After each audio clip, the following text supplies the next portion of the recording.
welcome back to the SBP podcast, Mobile Filmmaking. I'm your host, Susie Botello, and you're listening to episode 213. So this episode was recorded on March 27th. Yes, of this year. And on April 27th, my guest, Justin Ho, was presenting a hands-on workshop at the International Mobile Film Festival, which just ended this last month, basically just a few weeks ago. This episode, though, is part one of a two-part episode, I guess. I'm splitting it in two because my guest is Justin Ho, and he made a feature film. At the time of this recording, I believe we knew that his film was selected, but we also announced that he was going to be presenting a workshop at the film festival.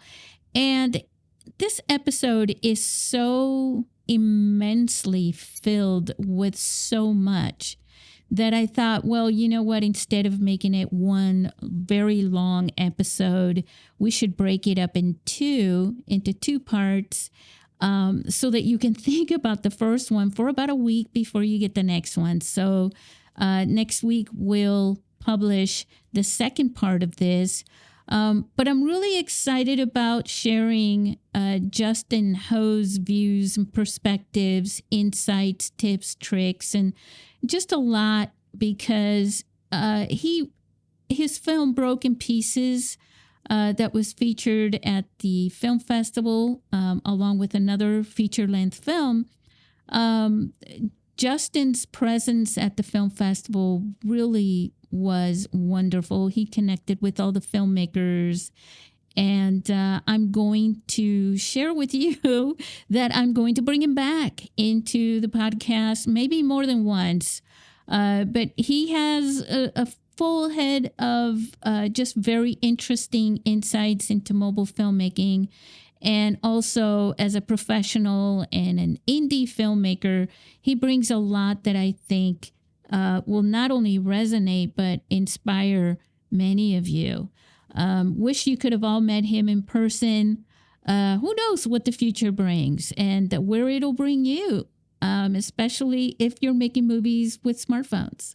So anyways, as you'll find out in this episode, Justin has been involved in the smartphone filmmaking industry for a long time, many years. And so again, it was a pleasure meeting him and basically making a new friend in this industry, bringing him to connect with you guys and the community at large. So I want to thank everyone who came to the film festival, because I know some of you are listening. I want to welcome you to the podcast who have not been here before, but I still want to thank you for coming to the film festival. It was so special meeting so many of you there. Everyone who participated was fantastic, and I will be in touch with some of you to come on and be a guest on the show as well. Beyond that, I really want to share how grateful I am to everyone who makes movies with their smartphone camera, like you. And I truly believe in you. You are the best humans that I've ever known. So keep telling stories through film. Your stories give shape to the future. Yeah, you can quote me on that. I just sort of make that up. So anyways, let's go and get started, and let's talk to Justin Ho, the award-winning feature filmmaker, best feature film, Broken Pieces, who won just a few weeks ago at the International Mobile Film Festival in San Diego.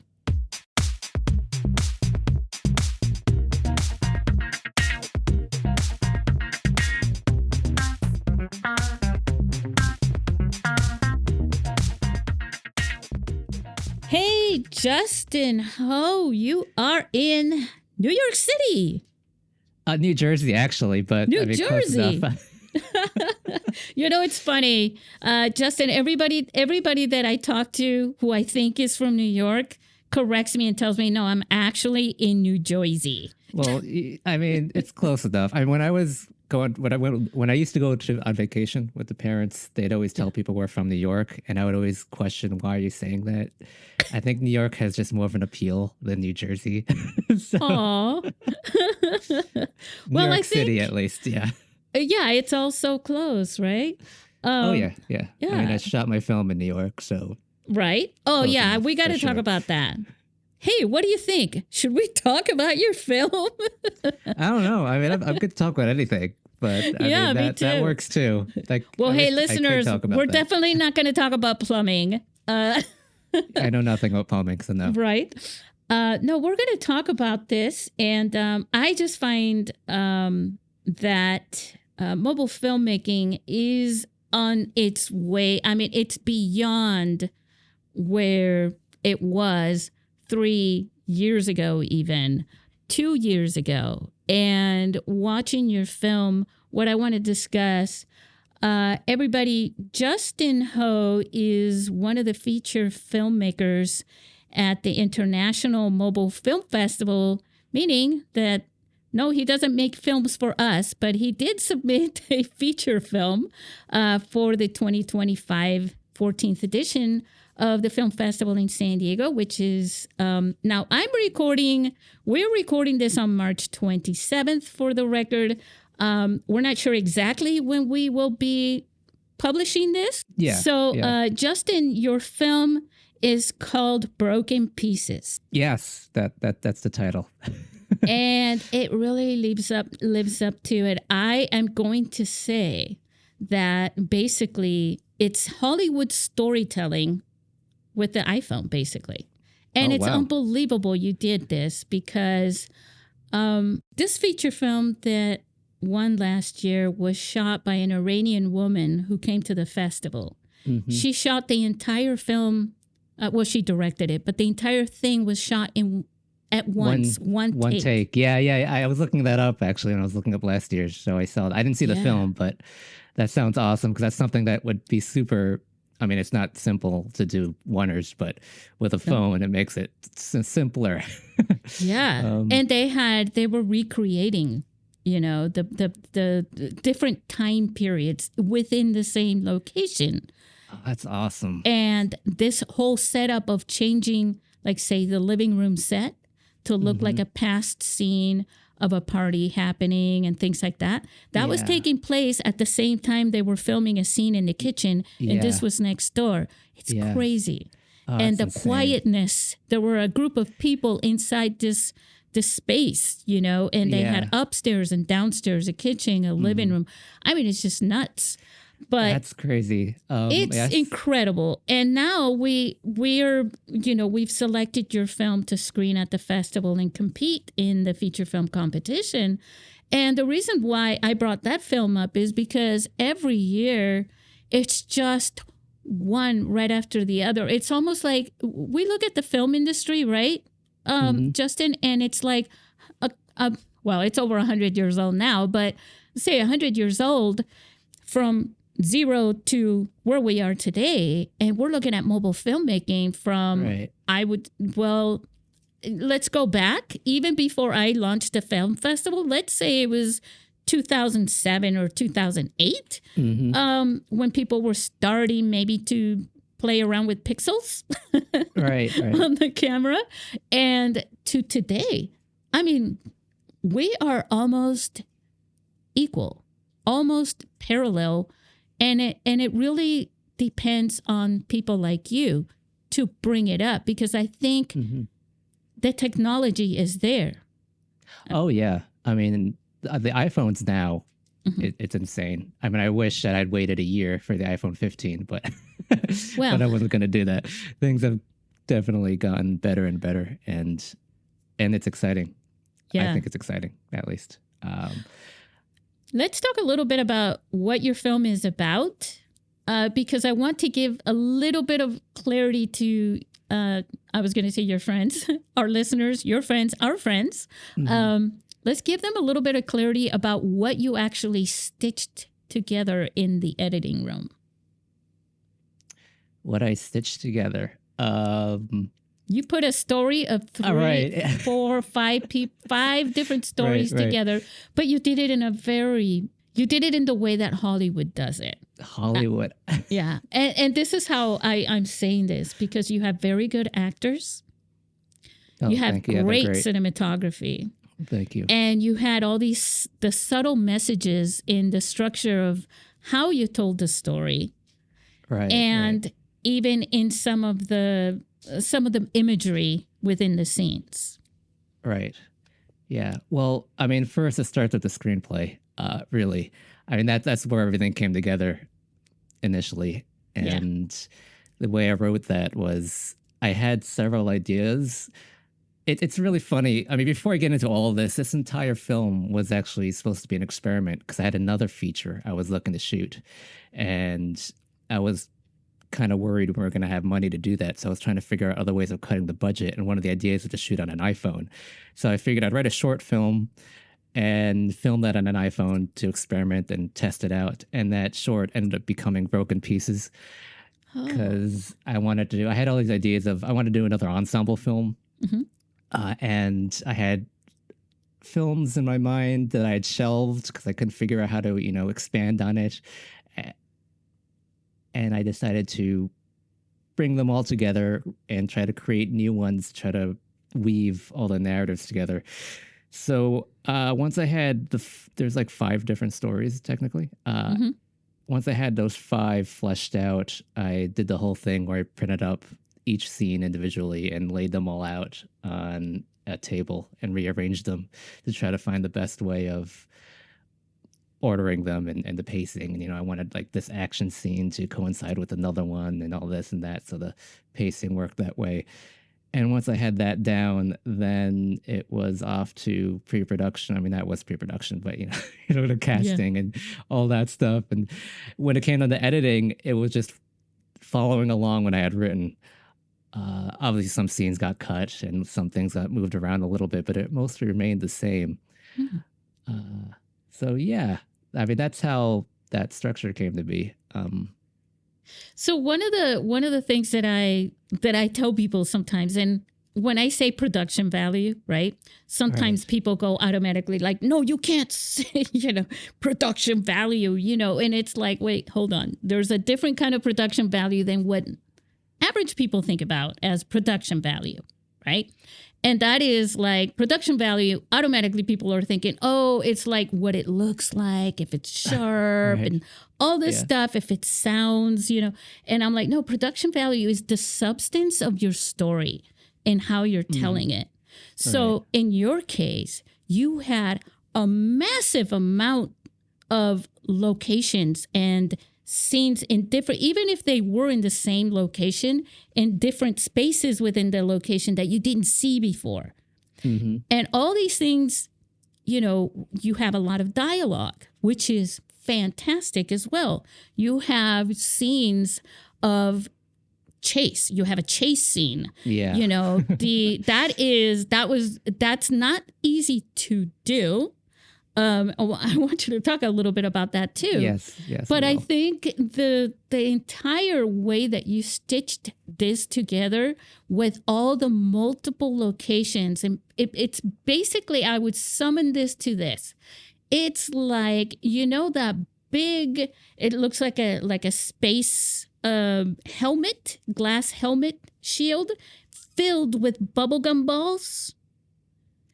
And I don't think I've seen that, but yeah, it's kind of like all these bubblegum balls, and they all come out of the little thing into your heart because you feel the stories, you feel the emotions, and everything is just going around. And I kind of feel like it matches the theme of, like one of the protagonists in your stories that's throughout the story, but in a real subtle way, how fast the world is moving. Yeah. Oh, yeah. I mean, and having like all those little things included, moving along to tell that story, that also goes along with the theme. Mm-hmm. Mm-hmm. I mean, a lot of artists have the same thing where it's all really personal. So a lot of it is very personal to me. Whenever I write, so it's actually really difficult for me to write something because I have to be fully emotionally invested into it, and to get there it takes a while. This film, though, happens real easily. I pretty much just vomited out the screenplay while I was writing, and it all came together. And essentially, it's a film with 5 different stories, 5 different characters, but it's all one big story. It's just Yeah. all of them accumulated together, like a bunch of snow packed together to form something, but they're all individual snowflakes. um, One of the things that I also noticed is the attention to the details of the messaging that you were giving. Like the way that you framed, there's that scene, right? The guy that goes into the apartment with the girl, right. Lucy. Is Yeah. that her? Yes. And I can't believe I actually remembered a character's name. So I'm terrible as well, even with my own character I'm like names. surprised myself there. But he goes into this thing and he says something to her but I didn't catch it until after he said it, and she rips up that poster. And I don't want to give it away. Right. Yeah, no spoilers. But there's a lot of those little things. Yeah. Foreshadowing and you bring and, up. Mm-hmm. Yeah. all those techniques that they teach you in writing class. Yeah. Or the books. So let's talk about some of the, okay, so we talked about a little bit about the screenplay, but the motivation from the screenplay and this is the story, right? But the connection to you personally, I don't want to ask you yet. All right. We haven't talked enough yet. I think you'll be ready to talk about it in a minute here, but talk about some of these. Okay, so you have a pretty decent sized crew, right? I mean, it was like 5 people. It was like 5 people, 5 stories. Just so you know, that 5 is like my favorite number. Oh, really? Yeah, it's funny. So you had 5 people.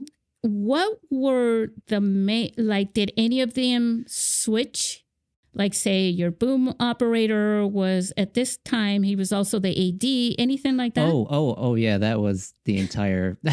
I mean, our sound person was actually consistent. It's funny because we had an original sound person, and the first day of production completely ghosted us. So we had no sound person the first day, but luckily there wasn't any dialogue that day. So my producers, James and Teddy, are fantastic. I could not have done this film without them. They stepped in and did sound for that one day. But the rest luckily we had a backup, and he was fantastic, and he came on and he was consistent. But again, James and Teddy, they came out, they did a bunch of stuff. They did the slate. They, tried to get people to not walk into frame, or trying to stop an ice cream truck from making the noise, which was frustrating. A lot of instances like that. And I want to mention Madison was kind of everything. She was like first AC, second AC, swing, just going around doing everything pretty much and being my moral support. Everyone had to do everything pretty much because of how small the crew was. Fortunately, I went to college for cinematography, and so I guess I have some knowledge of cinematography. Not that I enjoy doing it very much, but I was able to do that. So I had to film it myself. Obviously, camera op. It's a phone. You sound like you're complaining. I had to film it myself, damn it. Yeah. Oh, gosh. So annoying. I mean, I would have loved if someone else was filming it. This might be a good time to talk about that chase scene now that you're talking about the cinematography, because that was pretty impressive, Justin. Well, a phone makes it a lot easier. It makes it easier as far as carrying things, and also as far as people, drawing attention. So did you use a gimbal? I did not for all the chase stuff, but I used a gimbal extensively for a lot of it, because with a phone, it's quite easy because of how light the phone is. Obviously, the phone's still pimped out with a cage, and there's an anamorphic lens. I think gimbals are overrated. Just my overrated? opinion. I think they're overrated. Well, the issue is, when I was doing research prior to shooting, I was trying to watch as many smartphone films as possible. Right. And the issue is people overuse them. Hmm. in a certain way. So gimbals, because they're so precise with the movements, and they're so locked off. Hmm. I usually find it off-putting when you have tracking shots and you see the horizons bobbing up and down Yep. while the Or so they just go limp on you once in a while. It's like, what right. happened? It gives up. So I was doing a lot of research in what gimbal to get. So there's cheaper ones. I got a decent one. It was on sale, so it was great. Good. And I figured out if you don't lock the horizons and you let the horizons sway a little bit, that helps eliminate. There's still the bobbing, but you don't notice it as well. It looks more like a steady cam shot, pretty Oh, much. okay. And I also ended up because there's different settings when you get the more expensive gimbals. I used a DJI one, and Oh, you could adjust the settings on the pitch and tilt and yaw and all that jazz, and you could really put it to a point where it almost makes it look like it's handheld rather than a gimbal. So a lot of the handheld shots in the film were actually gimbal shots. yeah. um, That's and it's funny. just simple leaving the phone on that the entire time. Obviously, it wasn't on there all the time. I had Yeah. actual handheld shots, and so the chase scenes were all a lot of stuff with Sam, who played the guitar person, Yeah. who was doing a lot of chasing. That I shot mostly without the gimbal because I didn't want to carry that around the Hmm. subway or running through it. So that was all shot with a naked iPhone, essentially. I didn't even use the anamorphic lens on that. So all of his stuff was shot without the anamorphic adapter lens. God, and you did Uh, such an impressive job at it.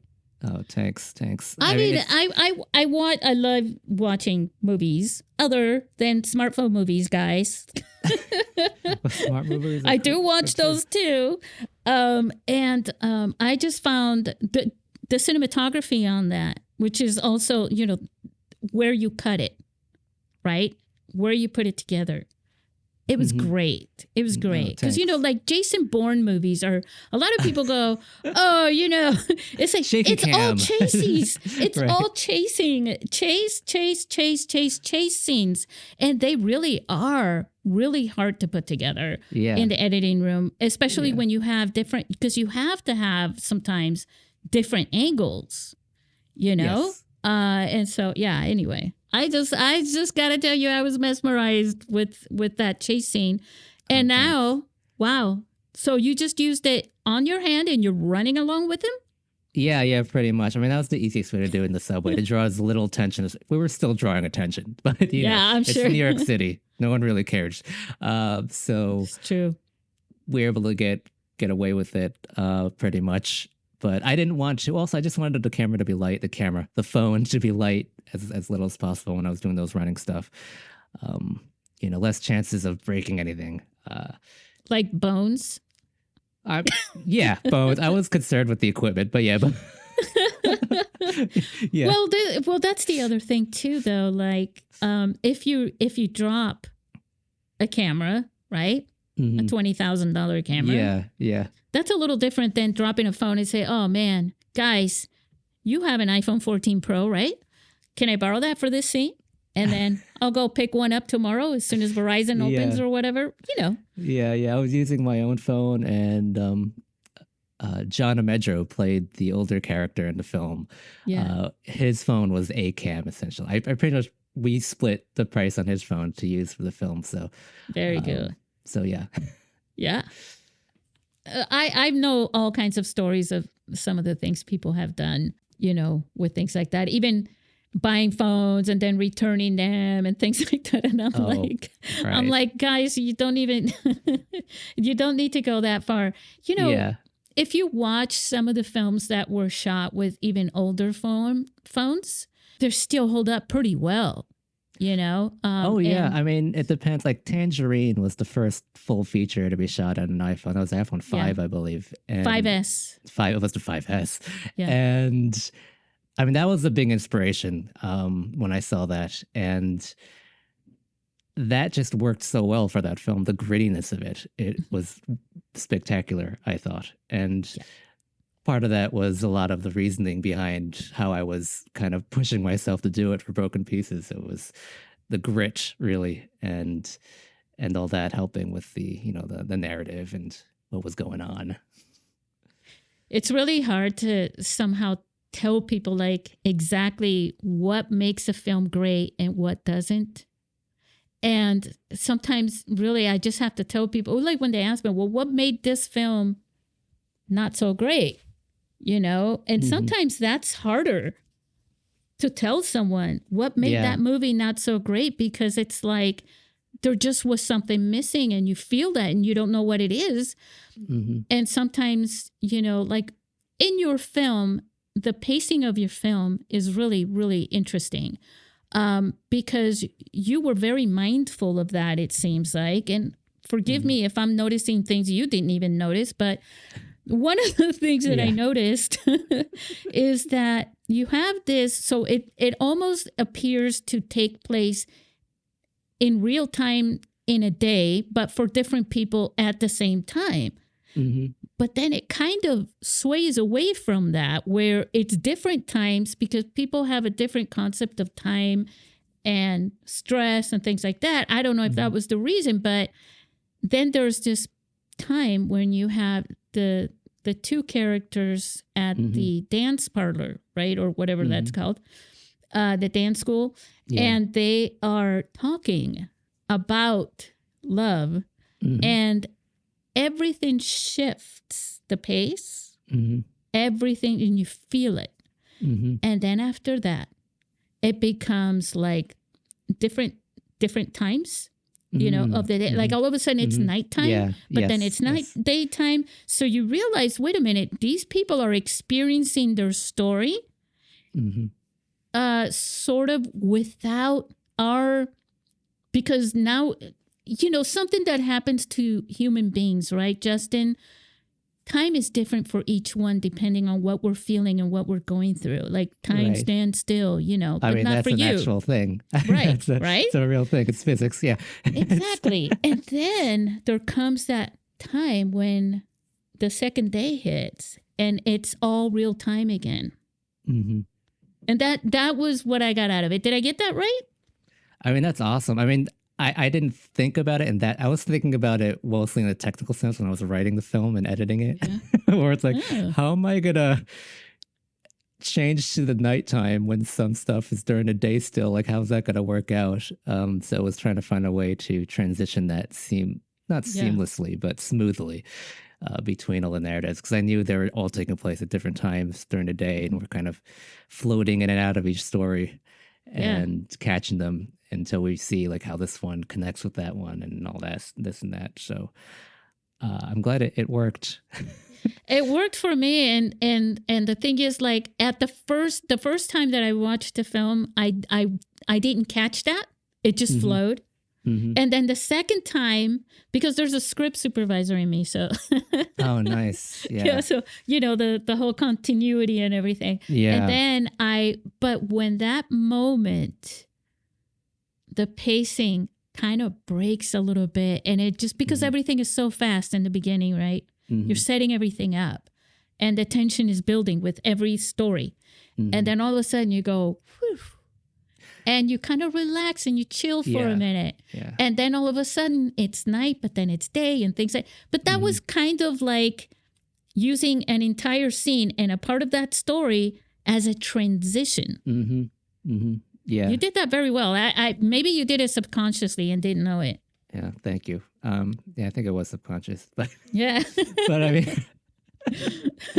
mean, pacing, it's hard to get right, but I think it's very important. And yeah, I mean, I'm always trying to pace things out. I mean, I do editing. That's my main form of accumulating money. So there's a thing about editing. It's, you know, a lot of it, you could know all the tools and all the techniques, but what it really comes down is intuition and feeling it. And there's no way to really quantify that because it's such a fleeting sort of thing.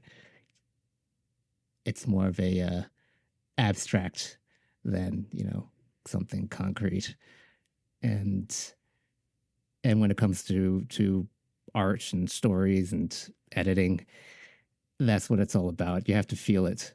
You have to, yeah. That's the art. Yeah. But it's hard. Not, It's hard to get there. It's hard to, you have to focus. yeah. And also because film isn't just art. So there's always that, especially, like there are rights and wrongs with filmmaking, which Oh, is, yeah. not as much as like art in itself, right? The whole concept. And so, yeah, it's a combination, but you played it very well. Oh, And thanks. that's the key. Now, let me ask you that question I thought I was going to ask you earlier, but now I feel like we're getting to know each other a little better. And our listeners are too. Where is the gut of this story? How does that connect to Justin Ho? Well, without saying anything that makes you feel uncomfortable, obviously. no, I'll say all the uncomfortable things. Where do I begin? Go for it. I mean, I've said this a lot of times in other interviews. I'm a lonely person. I suffer from loneliness, and I've been utilizing filmmaking as a really great form of therapy. Essentially, I do have a therapist, but filmmaking is very helpful. And I've realized over the past decade of making my films, or trying to make films, it's not that it's easy, is that each of them for me is pretty much like a thesis paper on relationships, and I'm always trying to figure out what it is or what it's like, because I've never been in one. I'd like to be in one. I've always fantasized about it, and I always found it so fascinating. I feel like the things that you yearn for the most are seemingly the most difficult to obtain, and all my friends have gone through relationships, and I've seen them in the joyous moments. I've seen them breaking up and crying and all the terrible things. Yeah. And I've had so many people tell me over, and if I hear it like one more time, I'm gonna go crazy. It's not worth it. Don't bother. It's not what it's all made out to be. I mean, you're telling like a colorblind person that color isn't worth it. So I've never experienced color yet. So I've been writing these things and trying to make these films as like a thesis paper, essentially examining what I believe it is and trying to put it out there. So this film, Broken Pieces, was pretty much me kind of examining the whole, what if things don't work out in a relationship? Because I've seen it plenty of times. Also reminding myself as well that it's not all wonderful sunshine and flowers. It's hard. And things suck and they don't always work out. So that's a lot of the core of what propels me with my writing and filmmaking, I guess, at least now, or has been for ever. I mean, forever, since I started filmmaking. Wow. I want to talk about that. What inspired you to go filmmaking in the first place? Like, I'm right. Picturing the little Justin here. Little me. Yeah, what? I ponder about that too. Like, why would I torture myself with deciding to do filmmaking? Why would I torture myself running a film festival? Oh, right, exactly. Why do we do these things?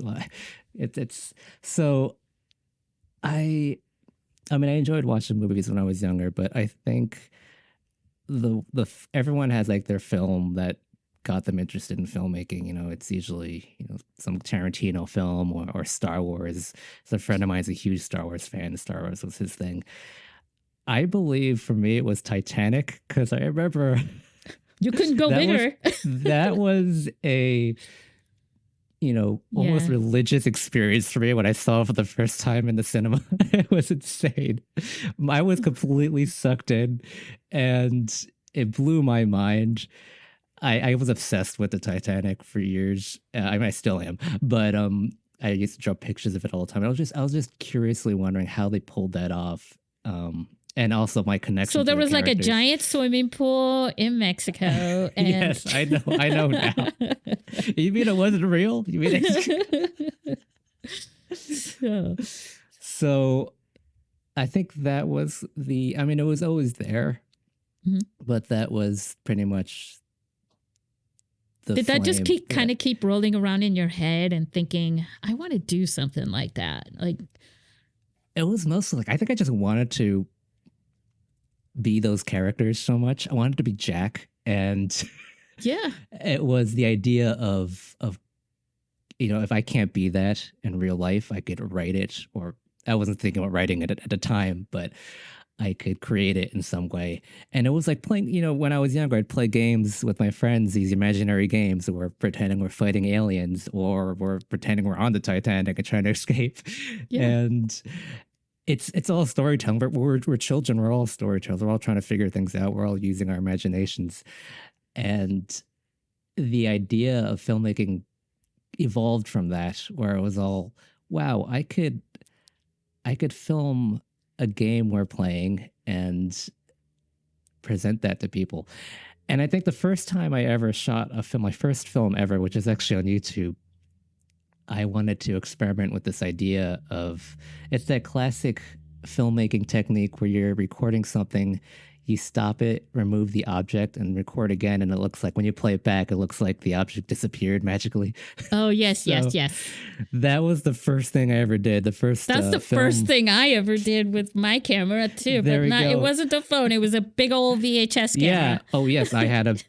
It was a high-end Hitachi. camera. I had an 8mm cassette tape camera that I did that on. Oh, how cool! Yeah, and then I graduated to the good old VHS camera after that. Right. But yeah, that was it was like the magic, pretty much, Yep. of doing it. And I remember showing my parents, and it blew their mind. Like, how did you make it disappear? That was the magician. But yeah, just.